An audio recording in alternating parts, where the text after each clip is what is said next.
পোলাও, বিরিয়ানি, তেহারি, খিচুড়ি ও পায়েস। রান্না করা ভাতে খাওয়া যায় পান্তাও। আবার চাষ করা যায় আমন বোরো ২ মৌসুমেই। রাজশাহীর তানোর উপজেলার স্বশিক্ষিত কৃষি বিজ্ঞানী নূর মোহাম্মদ ৩ বছর আগে উদ্ভাবন করেছেন এমন এক ধানের জাত। নিজের নামানুসারে তিনি জাতটির নাম দিয়েছেন নূর ধান ২। খরাপ্রবণ বরেন্দ্র অঞ্চলে সেচের অভাবে ধানক্ষেত নষ্ট হতে যাওয়া দেখেই গবেষণায় নামেন তিনি। দীর্ঘদিন গবেষণা করে উদ্ভাবন করেছেন আউশ, আমন ও বোরো ধানের প্রায় ২০০ কৌলিক সারি। নূর মোহাম্মদের দাবি, তার উদ্ভাবিত সারিগুলোর জীবনকাল অন্যান্য জাতের তুলনায় কম, উচ্চ ফলনশীল, সরু, সুগন্ধিযুক্ত ও খরা সহিষ্ণু। খরা সহিষ্ণু সারিগুলো প্রজননকালে ১৫-২০ দিন বৃষ্টি বা সেচ না পেলেও খরা মোকাবেলা করে ফলন দিতে সক্ষম। সরু সারিগুলোর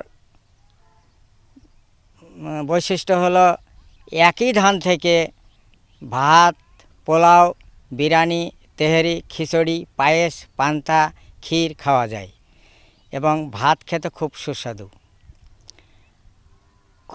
খরাপীড়িত বরেন্দ্র অঞ্চলে কীভাবে কম পানিতে, কম সময়ে, কম খরচে ধান কেটে ঘরে তোলা যায় এ নিয়ে গবেষণা কার্যক্রম চলমান রয়েছে। নূর মোহাম্মদের কাছ থেকে জাতটির সম্প্রসারণ হচ্ছে দেশের বিভিন্ন জায়গায়। ফলন ভালো হয় জাতটি